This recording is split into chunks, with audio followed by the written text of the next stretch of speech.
A lot of people will never have heard this term, but I have been dog cussed like Mhm. you would never believe. Not just by students. I've been dog cussed by parents. I've been Mhm. dog cussed in front of board meetings and called for my head to be chopped off. How does verbal aggression heighten the fight or flight or the senses of the teacher? Kind of like an engine that's revving at 3,000 or 4,000 RPM. Right. If you're always way up here, your body never comes down. We've heard that phrase that saying down through the years, sticks and stones may break my bones, but words will never hurt me. I've never been beaten up with sticks and stones, but I have been beaten up with words, and I got to tell you, they hurt. They hurt quite a bit. Too many teachers are forced to endure verbal aggression in our schools, and verbal aggression is not just words. Verbal aggression is a form of violence that affects every aspect of your body, your joy, and your ability to keep doing the work of a teacher. And if you've ever felt violated or embarrassed after a student crossed the line, you're not overreacting. Your experience is real. And in this video, we're going to talk about verbal aggression and what it does to teachers and what needs to change. So, one of the things that I read in preparing for this podcast is that oftentimes teachers will downplay the moments of verbal aggression throughout their day. Why do you think that is? I think what's happened is we have gotten used to this kind of behavior. And so we tolerate it a lot of the times because there aren't any consequences. Mm-hmm. Or the consequences that we give in the classroom aren't making an impact. You have the kid that comes in that doesn't care about their grades, doesn't care what anybody thinks of them, is really there for the show. So it's that kiddo. So I think sometimes it's just we become silent. And then that way, that tolerance is almost kids thinking that it's now acceptable and permitted. It's almost like permission. Sorry. How much does some of the vernacular has changed down through the years? And there is seemingly a different way that students are talking, and some of their body language is a little bit different. How much does that play into the way teachers perceive maybe how a certain student may be talking to them or how it makes them feel? How does that play into it? Right. So another thing is even just like geographical location. So I'm from South Florida, moved up to North Central Florida. It is a very different life, which I very much appreciate. But there are things that are not tolerated here that are free for all down south.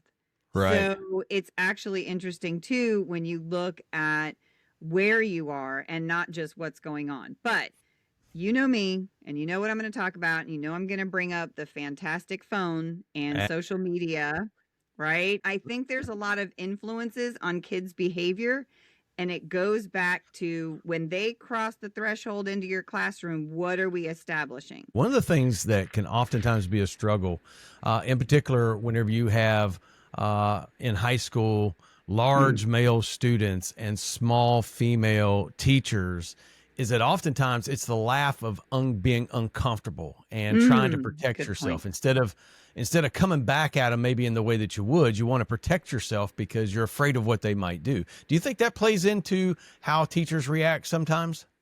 Absolutely. And I think that's also how students react sometimes too. They too, the ones that might be laughing so they don't get smacked on the way in the hallway. Absolutely. Sure do. Yeah, so I think it all plays in. That's a really good point. What changes in the human psyche when words attack our dignity or our safety or our identity? We've heard that phrase that saying down through the years, sticks and stones may break my bones, but words will never hurt me. I've never been beaten up with sticks and stones, but I have been beaten up with words, and I got to tell you, they hurt. They hurt quite a bit. So what happens to the human mind or to the teacher's brain whenever they're attacked verbally like that? Well, so we see a bunch of behavioral and social changes. You might notice that you're starting to withdraw from others, even maybe even coworkers, friends, family members. You start to have sleep issues. You just don't really engage with anyone. Then when you look at that physical and health side, that's more of your sleep issues. I can't tell you the number of women teachers that have thyroid issues. And I once had, and I myself do, but I had a doctor one time tell me, a lot of the times there's so much stress and pressure and burning the candle from both ends. So it contributes to a lot of different health issues. I know thyroid's one, blood pressure's another. Mm-hmm. Don't get me Right. started on hormones and menopause and all that fun. But Right. then, like, also cognitive and emotional changes when we start to look at, like, just starting to be cynical themselves. I know when you constantly get that verbal barrage of just those attacks, and it can lead to like mood swings, irritability, and then just kind of like a forget it mentality, because it just feels like all your effort is just for naught. So I think one of the things that I've seen, and for clarity out there in America, I'm the dean of students at my school, and so I get to deal with 550 different students and 30 different teachers, somewhere along those lines. And one of the things that I see is a lot of teachers, they just kind of give up, and they accept that these students today are going to speak to them in ways that they don't approve. It was just a few days ago, a little something happened in a classroom, and the teacher and the student were talking back and forth, and the student just tells the teacher to F off.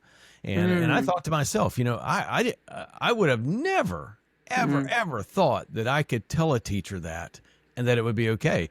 Did it hurt the teacher? It absolutely did. Did that student receive appropriate school discipline? They absolutely did.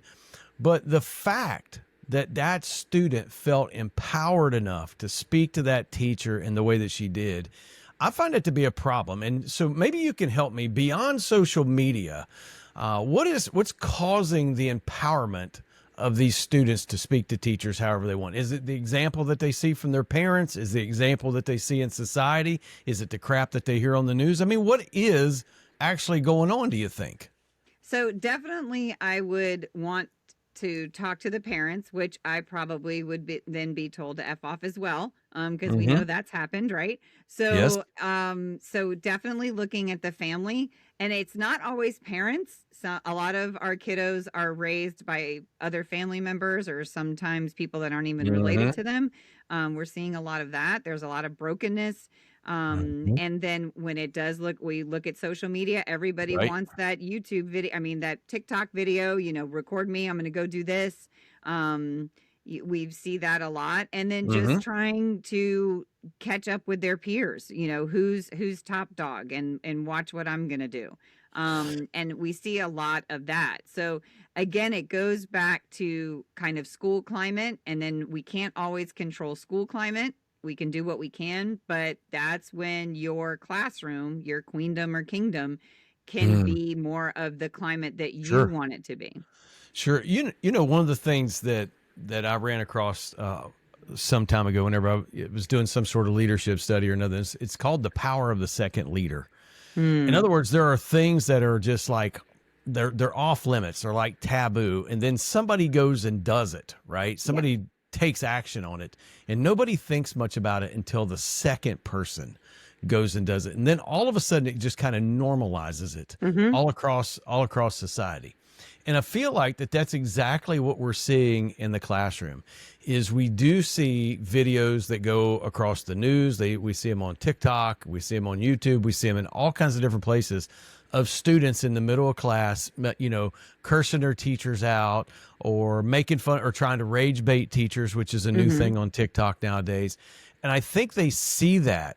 And I absolutely 100% believe that makes them feel empowered to go out and then mimic that. So it's the power of mimicking what we see in society. Maybe some of like what we see in youth sports with kids that try to act like NBA players, or they try to act like, NFL players that do all kinds of outlandish stuff on the field, and then they end up getting in trouble for it. They don't even understand why. So, Right. I mean, is that like along the lines maybe of what we're seeing? Absolutely. And again, developmentally, a lot of the times they're watching people a lot older. So their judgment isn't in line with what the, 25, 30-year-old is doing. So they kind of see it as, oh, they did it, so can I. And a lot of impulsivity, especially nowadays. Everybody wants to label themselves as ADHD. I have ADHD. I have ADHD. No, Right. you have no ability to slow down and to Mm-hmm. control your impulses because all the input is coming Mm-hmm. so fast and so rapid Mm-hmm. that your brain is Absolutely. so used to quick, quick, quick, quick, quick, so it doesn't slow down to even think, should I be saying that? And it comes That just is out. 100. Golly, that's top notch. I tell you, I think if I hear I have ADHD as the reason why I just did this, that, or the other Yeah. one more time, I think I'm going to go nuts because it seems like everybody in the world has ADHD. Yep. And believe me, I am not being negative here because I'm the kid that was in class that had, I mean, I was in I can remember being in a third grade and I had to take Ritalin every day in the middle Oh, of wow. class. And my third grade teacher, Miss Knox, would yell at me whenever I was acting a fool and ask me if I took my pill and would tell me to get up to her desk and take the pill because it was in her Oh, desk. my I goodness. mean, so I understand. I Oh, really my goodness. understand the ADHD thing, but my goodness, that cannot be the excuse. I don't think for what is just really poor behavior. And one of the things is that burnout, whether it's teacher burnout or whether it's whatever field you're in, it's really a psychological issue that takes place when the individual is under a high level of chronic stress. And so I'm wondering, how does verbal aggression heighten the fight or flight or the senses of the teacher to the point to where it begins to bring about emotional exhaustion, where they begin to disassociate or begin to not care about what they do, and things like that? How are they affected like that? So if you think about it this way, it's kind of like an engine that's revving at 3,000 or 4,000 RPM. Right. If you're always way up here, your body never comes down. So what you're then training your central nervous system, your mental state is to be Mm-hmm. heightened all the time, because as well, if this is happening a lot, you're just waiting for it to keep happening. Like you just feel like it's not going to stop. So here we go That's right. again, and here we go again, and here we go again. And it's almost, sometimes I say this, and no disrespect because I love dogs too, but it's like a beaten dog syndrome. It's just like Mm-hmm. you just get so beaten down that it's almost like a numbness. Mm-hmm. And it's really scary because you can go to some really deep and dark places. I've worked with some Yes. nurses with some significant burnout. Mm-hmm. I just about 8 months ago started to work with an engineer with a lot of burnout. So it can be any, like you said, it can be any field, but especially when we're with students, with adolescents, Mm. especially so Yes. middle and high school, when they're trying on all the different little personalities that they Yeah. see on their social media. They sure And do. then trying to and you're trying to get your all your work done, trying to get through that curriculum map, got to worry about testing, da da da da, all the things. Mm-hmm. So it piles up. So, one of the things that I ran across in my research on teacher burnout is that teachers burn out at 15 points higher than any other profession. That includes law Mm. enforcement, nursing, and social workers, which I was 100% caught off guard with that. But Mm-hmm. I really do understand that issue. And so my question is, the burnout, and when this is what we call it, is burnout, but do those symptoms of teacher burnout, do they just mimic symptoms of PTSD, or is it a mild version of PTSD? It could be both.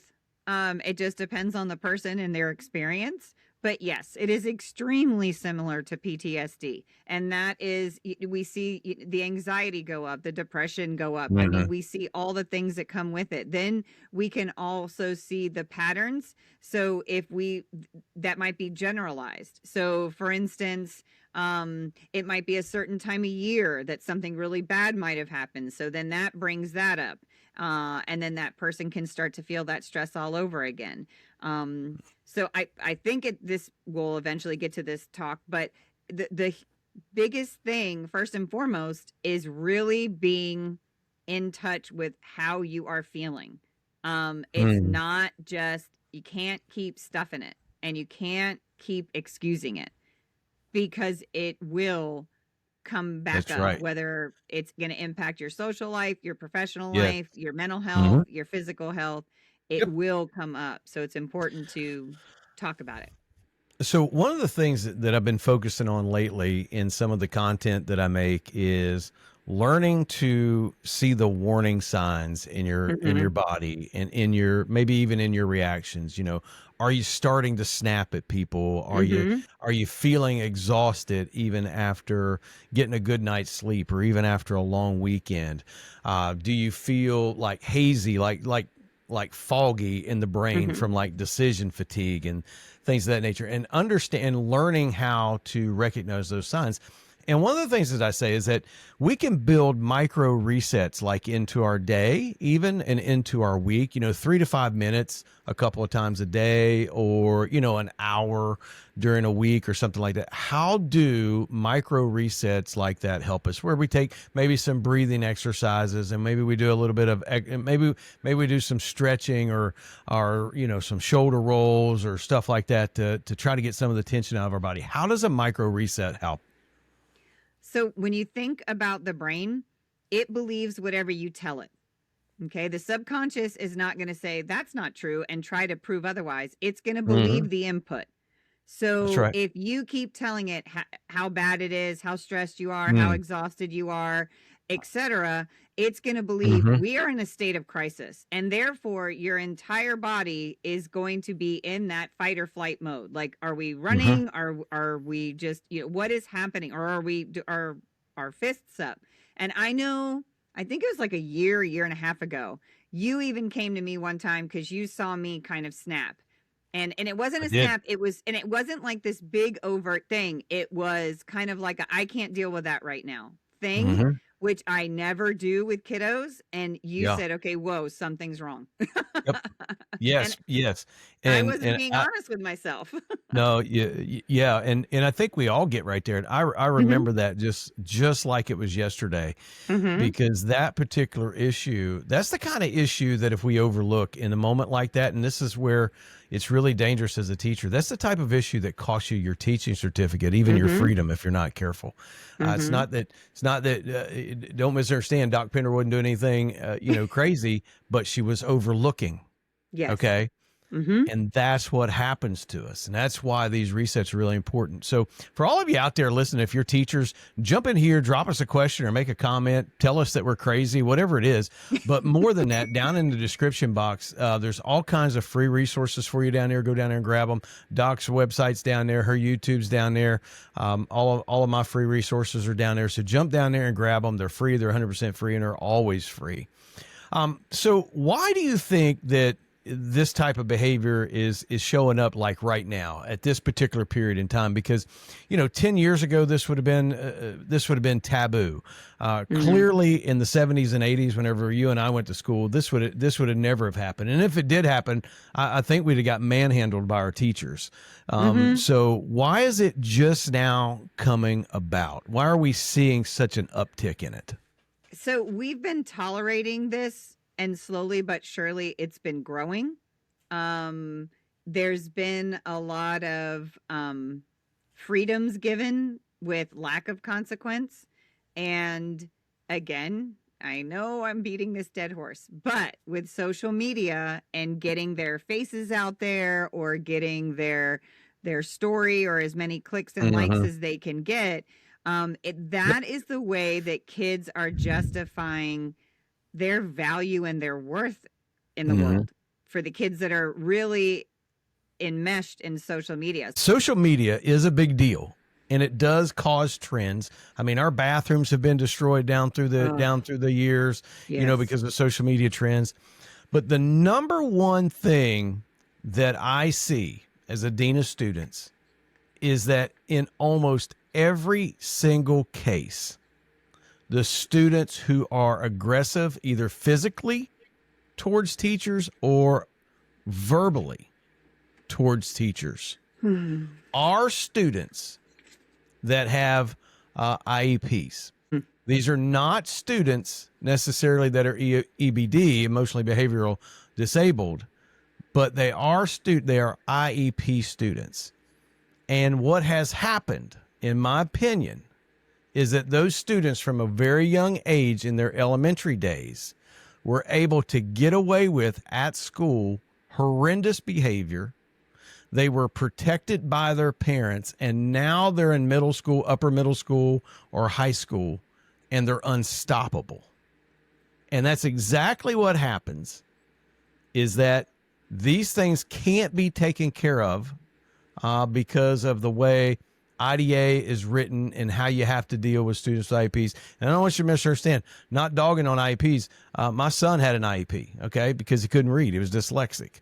All right. So I'm not dogging on that at all, but I don't feel like an IEP could be used to, number one, save students who are verbally and physically aggressive, and number two, to use that IEP to go back to the teacher and say, you know what, maybe you just need to work on building the relationship, or maybe you just need to reach out to them more, or this, that, or the other. In particular, when these are students with a long track of poor and bad behavior. So anybody can jump in there and say what they want to and jump on that and let us know. And it's my opinion, okay, and it's only my opinion, that if a student disrupts the campus that much, regardless of what their disability is or isn't, they can't be at public school. They can't. It's impossible. You cannot function in that system. And that is in part what I think is causing a lot of what we see. It is a broken and stressed system that has been created by politicians that want to create these great ideas and these grand notions, and then they funnel their way down, right, to the bottom, lowest level, which is where the teacher is, and it becomes completely unmanageable, and it destroys the entire atmosphere. That's what I think. What, Doc, am I nuts, or what am I? Well, no, and I think it's again, we're looking at a small population that have taken advantage of a system that was meant to include students and be beneficial for students and help explain some of the things going on with students. So we have this small minority that has kind of learned how to play the system, and it's wreaking havoc. Right? There it is. There it is, right there. Yeah. They play a system that is designed to destroy what is supposed to be an orderly and functional place of learning. Right. Absolutely, 100%. Sorry, I didn't mean to cut you off. No. So, and I think one of the biggest things too, and I'm going to keep stressing it, is, again, a lot of the times those on the front line, so whether it's the teachers, the deans, it can even be like the student support, whatever it is, we always sometimes feel like we have that blade, right? We're being gaslit. Every day we're going home exhausted. We're absorbing 100%. A lot of this chaos. But we really have the handle when we slow down and take the time to organize. First off, pay attention to ourselves. Take care of ourselves. Take care of yourself. And then start that documentation process. Like, again, it means more to say that Johnny was out of his seat 14 times and was going from student to student for 15 minutes. Now, help me understand. And I love saying, help me understand. I'm confused. You tell me what I'm supposed to be doing, if that's the case. So, Doc, I'm wondering, you know, I went through and I was doing some research right here, and I find that a significant percentage of teachers report being verbally threatened and cursed at or intimidated by students during the school year. Let me just wonder, from your personal experience, has that ever happened to you? Oh, yes. Oh, yes. I've had kids with hit lists that my name was on it. I even had one kiddo. I remember one. I remember that one. Oh, yes. So I've had several. I also had a list one time that a kiddo wrote with good teachers and bad teachers. And it Yeah. just so happened, and I can't remember which was which, but Dr. Pinder, which is my maiden name, was on one and my married name was on the other. So I was like, okay, so I don't know which one I am, but apparently you're not happy with me some days and maybe some days you are. But yes, it's happened. It's happened not only by students, but by parents. It's even happened from Yes. some teachers. But again, I get back to there's a lot of damage that has happened in people's lives. And Hmm. for some reason, teachers seem to be the acceptable whipping post. It's like they feel like they can take it out on them, almost like if you see like at a restaurant and they take it out on the waiter or the waitress. For lack of better words, and I don't know, we're from the South, so a lot of people will never have heard this term, but I have been dog cussed like Mm-hmm. you would never believe. Not just by students. I've been dog cussed by parents. I've been Mm-hmm. dog cussed in front of board meetings and called for my head to be chopped off and to be fired and sent off to a remote island because of what I did to their kids. Mm-hmm. And so I absolutely understand that. But the problem that I find with me is that I have become almost desensitized to that Mm. issue. And I find that to be a problem because that type of language and that type of behavior, and I have it written down right here, and I just want to read it for everybody, is that verbal aggression in schools is not just disrespect. Repeated exposure keeps teachers' nervous systems in the fight or flight day after day for 10 months out of the year. When the reality is minimized, burnout is what follows. And so what we're talking about is and what's happening is the real ways. What are some real ways that teachers can be supported and protected in their classroom without completely disassociating themselves from the reality of what's going on? And also, if you're out there in America somewhere and you're a teacher and you've ever experienced what we're talking about, go ahead and throw that down in the chat. We would love to hear that and be able to hear your story and what in the world's going on in your life or over in your part of the woods. And so, Doc, how in the world can teachers protect themselves from the things that we're seeing go on in the classroom today? Well, it's funny. Just like we keep hearing data, data, data, and everything's data Mm-hmm. driven. Start your data. But I'm going to back up a little bit. First and foremost, you got to check yourself, and I mean that in a positive way. You do. It came. My doctor actually for my thyroid would ask me, "What are people around you saying about you? Don't you tell me how have you been." What are people around you? So it could be your spouse, it could be your kids, it could be your coworkers, like who's Mm-hmm. close to you. And I had the best coworker ever, Miss Ivy Roush. I just adore her. She looks just like Edna Mode from The Incredibles. I still have a little ornament just because she's phenomenal. But I could tell when I was getting my heightened kind of state because she'd say, "Lisa, have you had your blood levels checked lately?" And I knew, oh, okay. So that was like my way to know, okay, time to assess exactly what you're saying. Am Yep. I stuffing? Am I excusing a lot of behavior and feelings that really I need to pay attention to? So I think that's the first thing is really, really spending that time and self-evaluating what's going on. Then the second one is data. Again, I'm going to keep preaching numbers. I've been to court way too many times.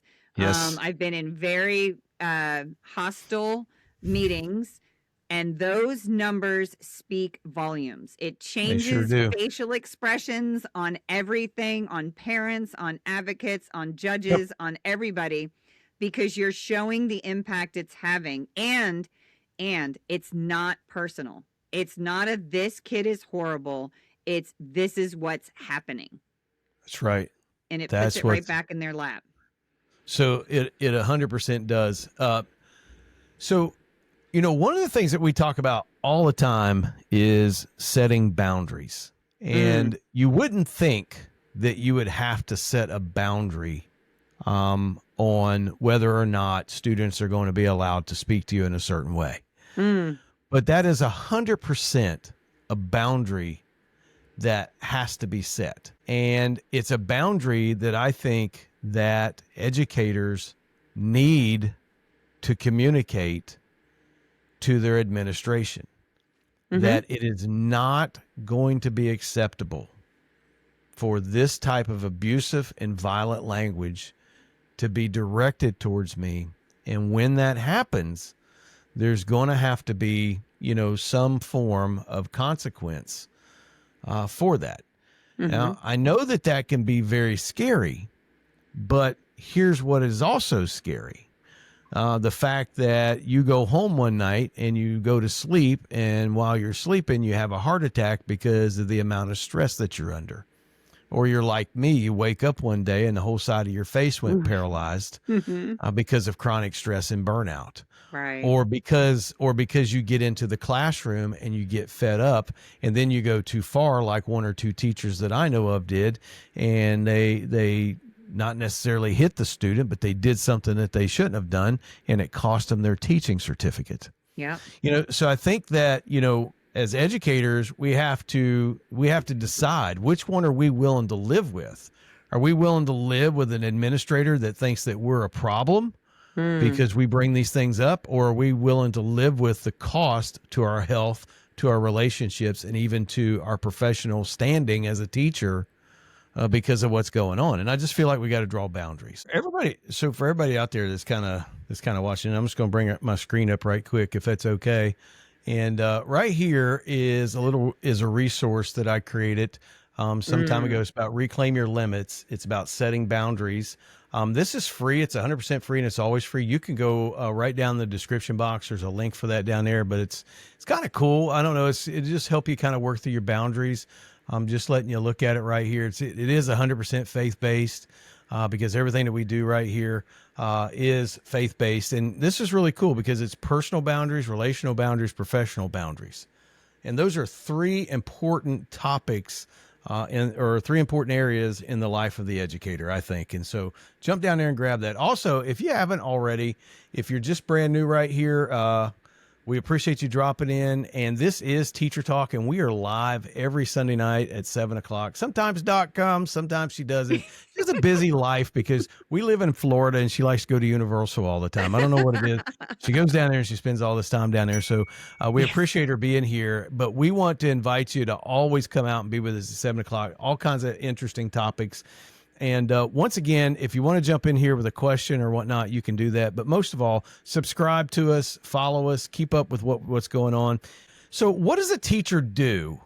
What do we do when the system or the school refuses to protect its teachers? What do we do? Well, again, that's where you need to talk to other teachers to see what you guys can do as a whole. I've had some people... sometimes their tolerance is sometimes they're just shot. So again, it's really paying attention to what you are feeling. Yes, I understand circumstances. Oh no, I can't just quit my job, and be done. But I'll tell you what, the 20 somethings are really good at saying I'm out. And saying, I'm done with this. I'm going to go find something else. And it's fascinating because I know, being older, I will kind of be like, how can you just quit like that? But they are very, I'm thinking of a couple just recent clients that I've had. They were very protective of their mental health. They said that it wasn't working. They were bringing stuff to their management. Things weren't going. And these are two separate cases. But things weren't happening the way that they should. They were asking for resources and assistance, and things weren't happening.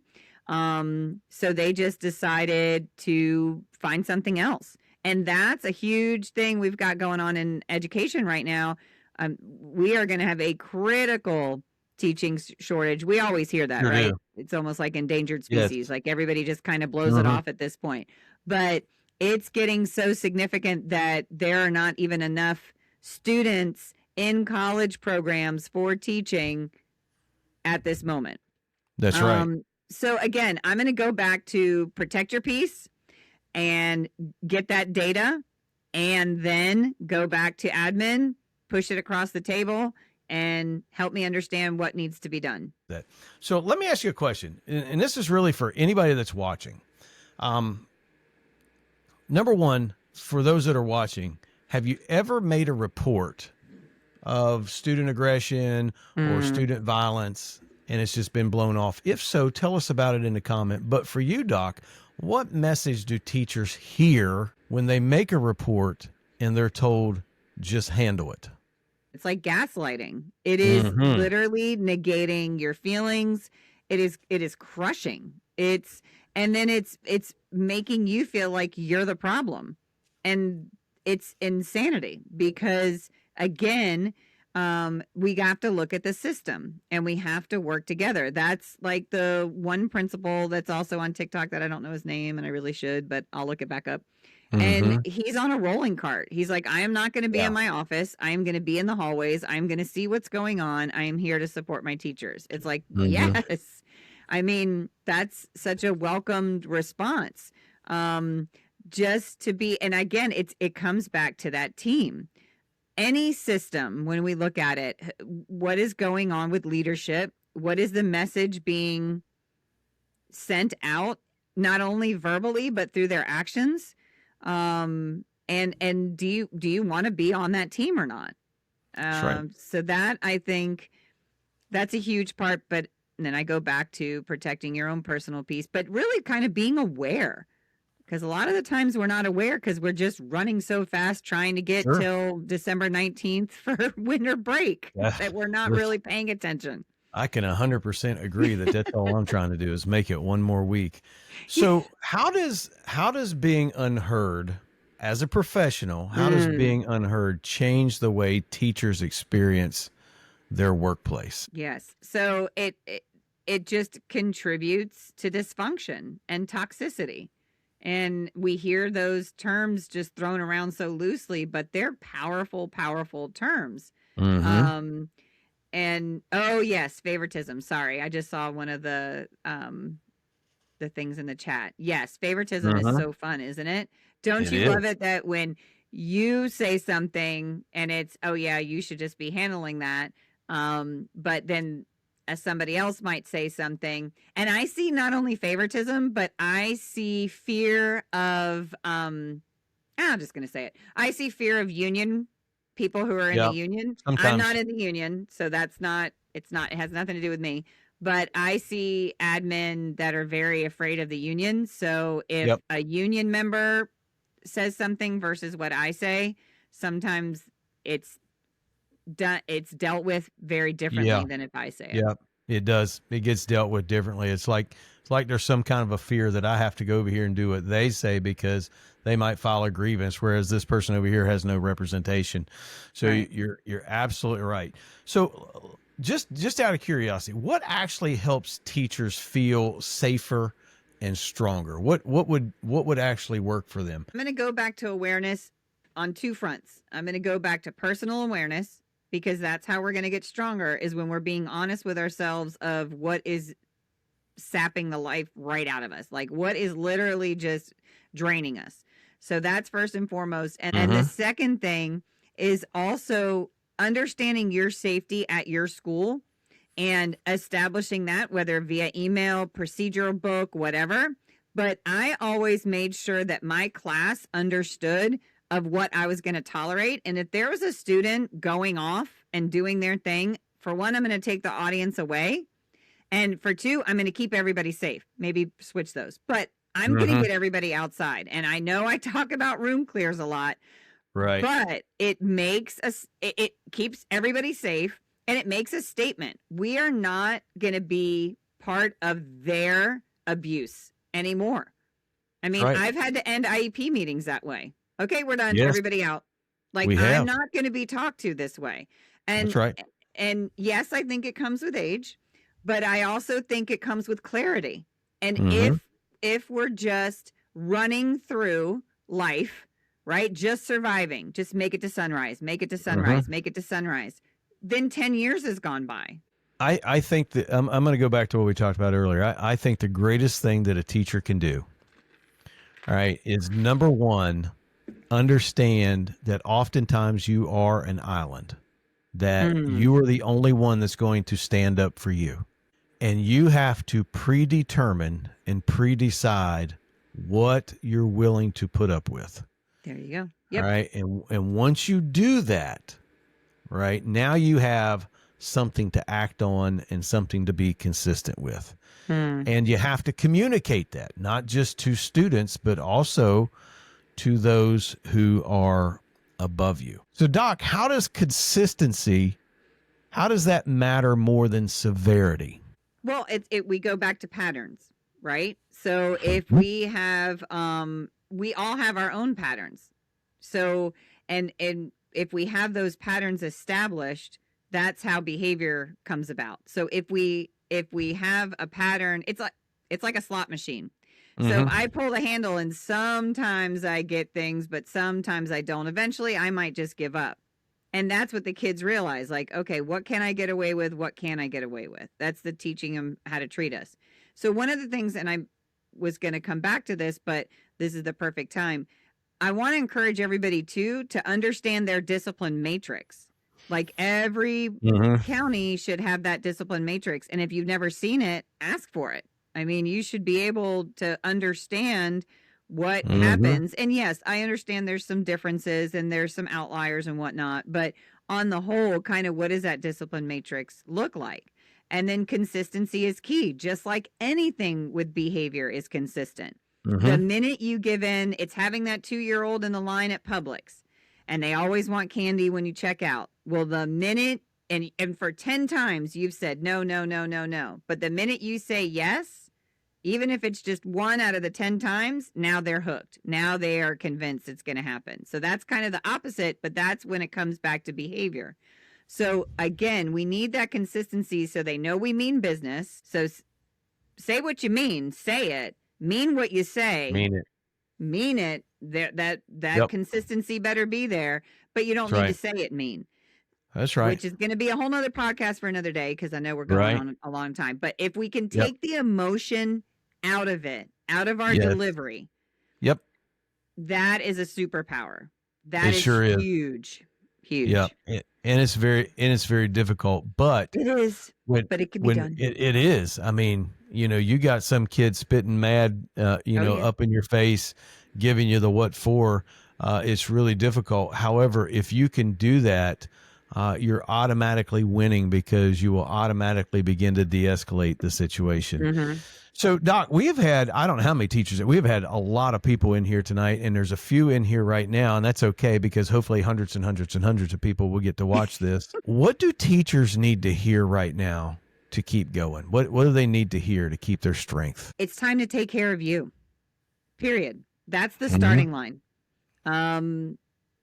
Not what you've been through, but it's time to take care of you. Then we can work on what else needs to happen. As far as the logistics of work, whether it's email and data collection and all that. So there's an emotional component and there's more of a logistical component, but it's going to start with you taking care of you. Because like you said, you're on an island and no one else is coming with the rescue boat. So that's right. It is our belief 100% at Teacher Talk that the number one best thing that you can give to your school, to your principal, and to your students is the most healthiest version of yourself. Yeah. And in order to present yourself healthy, you will have to make and create limits. There has to be a limit into how long you're willing to work, how much you're willing to do, how much you're willing to endure. And I know it's a scary thing. All right. But if you've talked and talked and talked, if you've gone to the people who are in charge and you can't make any progress, it might be time to think about working at another school. That's a tough decision. It right? Is. Because we become, I'm attached to the kids that I work with. I would be devastated if I had to leave. Right. But sometimes some teachers, for the sake of their health and sanity, you need to walk away. And if you can't walk away from the job, then you need to do exactly what we talk about sometimes, and you just need to quietly quit. Go to work, meet the requirements, and walk away every single day and let the rest of it crumble. It's a broken system anyway. I started Teacher Talk as a simple community. All right. And it's still a simple community. It's free. It's 100% free. And it's always free. You can join it right down in the description box. All you got to do is click the button where it says it's labeled down there, Teacher Talk Community. And you have a place where you can go spill your tea and you don't have to worry about it going back to your admin. There's another way that you can join, but it's a paid community. It's the only one that I have, right? It's down there. It's at the Buy Me a Cup of Coffee. It's there, but there you get behind the scenes and you get some I don't want to say, how do I say it? I don't want to say elite content, but it's bonus just content. Members only bonus content. That's exactly what you get right there. Want to invite you to join that. But more than that, if you're interested in this topic of why students are aggressive and about student violence, right up there, you can catch another video. And we want to encourage you to go watch that. But until we meet next Sunday, I want you to stay strong and keep teaching.